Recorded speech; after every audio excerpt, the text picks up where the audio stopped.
What if your dream home turned out to be someone else's secret obsession? New York never sleeps. Its streets glisten at night, its skyline pierces the sky with cold glass towers, and inside those towers, people carry secrets they hope no one will ever see.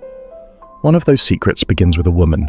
Her name is Clara Norton, a book editor in her mid-30s, newly divorced, craving a fresh start.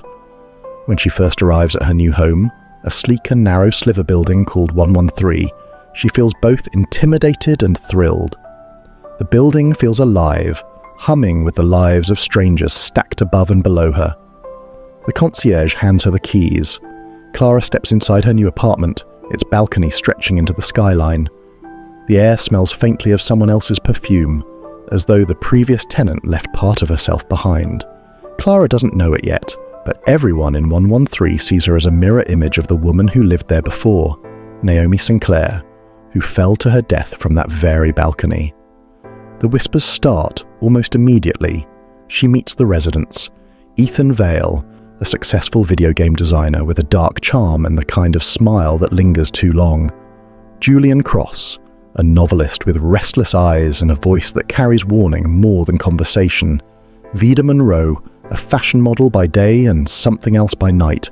And Professor Grant, who teaches videography at NYU and watches everyone a little too closely.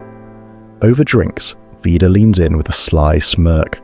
You know, Clara, you look exactly like Naomi. Same eyes, same lips, same everything. The words stick to Clara's mind like glue. She laughs it off, but later that night, as she stands on the balcony, she wonders, did Naomi lean on this same rail before she fell, or was she pushed? Days turn into weeks, and Clara keeps running into Ethan. Their paths cross in the lobby, in the elevator, even on the rooftop.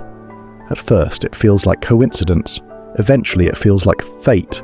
He's magnetic, confident. He looks at her like he already knows the answer to every question she hasn't asked. When Clara hosts a small housewarming party, Ethan shows up late. He stands at her door, tie loosened, a bottle of wine in his hand.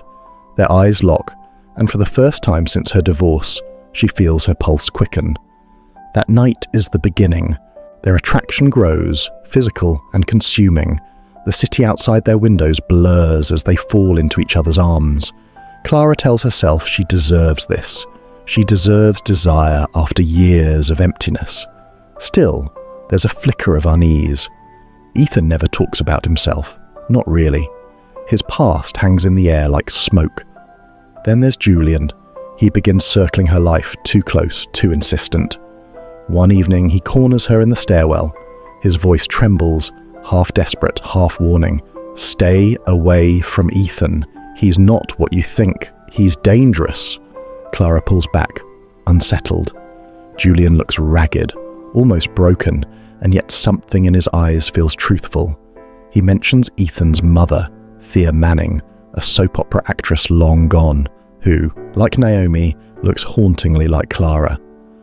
The resemblance strikes a chord she cannot ignore, but Julian's concern soon bleeds into obsession. She sees him outside her apartment, lingering in shadows, watching her through cafe windows. His words turn from warnings into ramblings. Clara begins to fear him more than trust him. Then tragedy spreads through the building.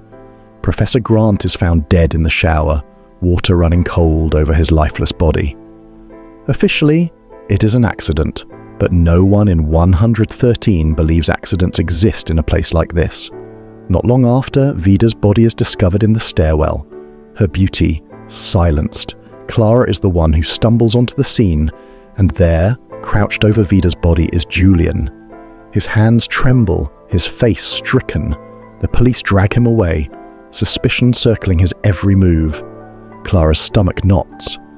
Was he right all along, or was he the monster behind it?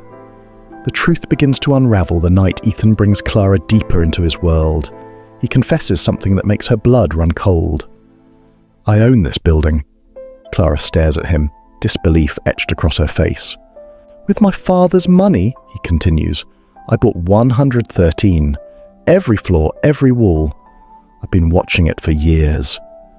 He leads her into a hidden room, tucked away behind steel doors. Screens line the walls, each one showing a tenant's life in real time. Living rooms, bedrooms, bathrooms. Every secret of 113 exposed under the glow of surveillance.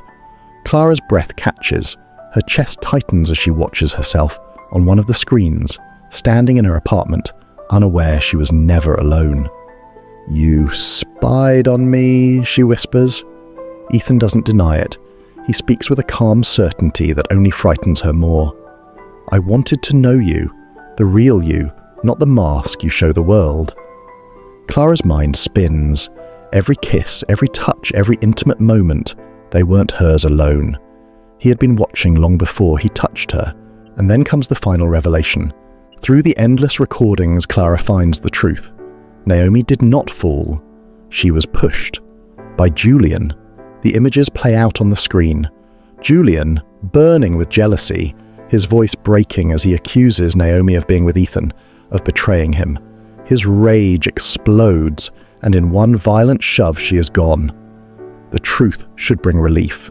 Instead, it fractures Clara's world even further. Julian breaks into her apartment days later, his obsession boiling over. His eyes are bloodshot, his words incoherent. "He used you like he used Naomi, don't you see? He'll destroy you too." Clara tries to escape, but the walls of 113 feel like they are closing in. In the struggle, she grabs a gun.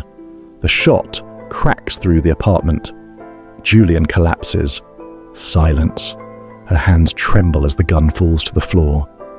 When it's over, she turns to Ethan, her chest heaving. His face is unreadable, his secrets endless. She realizes then that he is as guilty as Julian, not of murder, but of something darker. He knew. He saw everything, and he let it happen. Her anger erupts. She storms into his surveillance room, smashing screens, tearing cables from the walls. The glow of voyeurism dies in a shower of sparks. "You need a life, Ethan," she spits, her voice laced with fury. "Stop living through everyone else's." She doesn't wait for his response. She leaves him standing in the ruins of his obsession, alone with the ghosts of Naomi Vida and every secret 113 ever held. As Clara walks out of the building, the night air feels colder, sharper. The city hums around her, but she knows she has changed. Desire turned to distrust. Love turned to betrayal. She came to 113 for a new beginning. What she found instead was a reminder. Sometimes the most dangerous places are the ones that feel like home. Based on the film Sliver, 1993. If you enjoyed this recap, make sure to subscribe for more thrilling stories.